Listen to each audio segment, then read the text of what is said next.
Hozirda salonda 599 million turgan ushbu Kia Sportage avtomobilini sotuvga keldi. Avtomobilimiz 2022. Hozirda ham narxi juda ham qimmat avtomobil hisoblanadi. Eng full, ya'ni o'sha X-Line degan pozitsiyasi, bu eng oxirgi pozitsiyasi O'zbekistonga kelganlarini.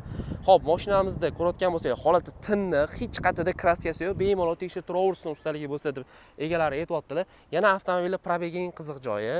Probegi ham halol, luboy ustalar bilan kelib bemalol tekshirilsa o'zligi uchun mana beskruchoy do'stuplari bor, paroklar qo'yilgan, krugovoy tonirovka bor, magnato chexollari bor.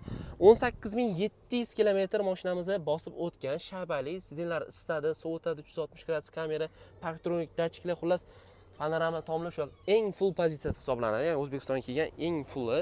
Xo'p, mashinamizning narxi 29900 deb qo'yilyapti. Xudo xolisa yana bemalol gaplashib, o'z egalarining nomerlarini yozib qoldiramiz. Sunnatiga yana o't beradi. Mashina absolyutni toza, mashina o'zining egasida telefon qilib gaplashsangiz bo'ladi.